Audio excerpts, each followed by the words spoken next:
بله سلام علیکم بیننده گرامی بفرمایید. سلام علیکم استاد انصاری عزیز.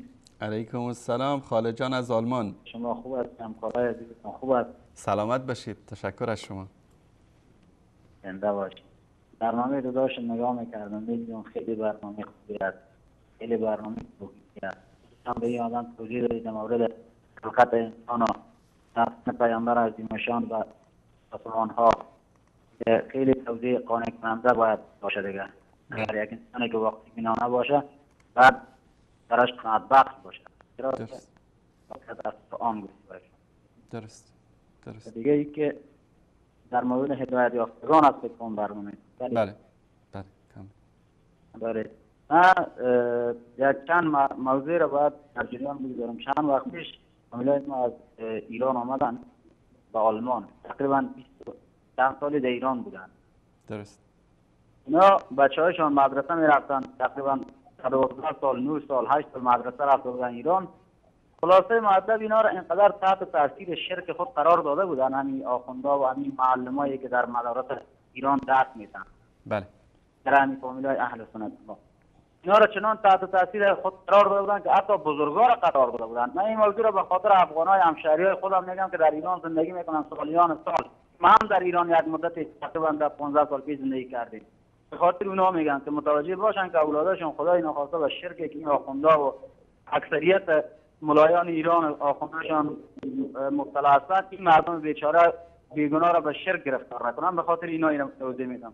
درست. خلاصه اینا چنان تحت تاثیر قرار گرفته بودن، حتی بزرگایشان من قرآن برشان دلیل می آوردم، میگفتم بابا این امامایی که شما میگی اهل بیت اینا از دنیا رفتن، اگر زنده هستن نزد خداوند در دنیای دیگه زنده هستن، در این دنیا هیچ کاری کرده نمیتوانند نظر به آیت قرآن شریف اینا نه صدای میشنوند و اگر بشنوند ثواب داده نمیتونند.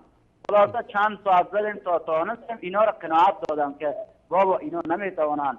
بالاخره گفتم خداوند آگاه و سمیع البصیر است، خداوند بیشتر میبینه و هر مهربان خدا. گفتم بله از همه خدا. از گفتم خداوند این همه مهربان است و میبینه همه چیز در یک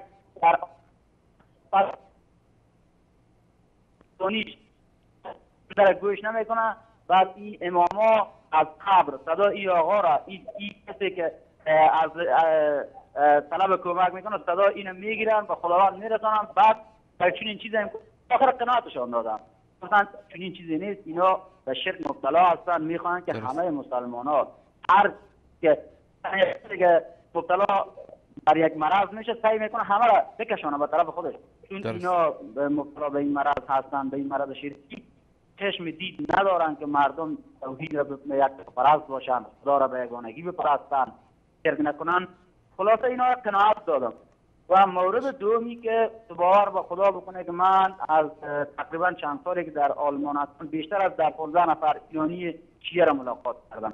به خدا اینا از اسلام بگی اینا اصلا چنان فرار میکنن که میگن دیگه اسم اسلام نه، اسلام فلان است. خیلی پوش و بد و رد میدادن به اسلام. من قناعت دادم.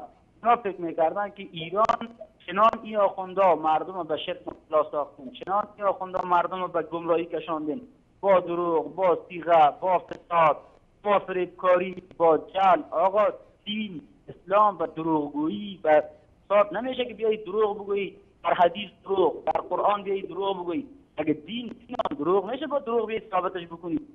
خلاصه من دیدم که اینا را چنان فریب داده، چنان مردم از دین از اسلام گریزان است، خصوصا مردمی که در ایران زندگی میکنند، آگاهی ندارند، از به اینترنت دسترسی ندارند، به رسانه‌ها دسترسی ندارند، بیچاره‌ها را در به در ساختن. هرچی که آخوندا به خور مردم دادن اونا هم بیچاره چون دسترسی ندارن گوش میکنن، فکر میکنن همه دنیا شیعه است، فکر میکنن همه دنیا ایران است. وقتی که از ایران بیرونیان میبینن چشمشان باز میشن، متوجه میشن، میگن نه بابا ایران کلا دروغ است.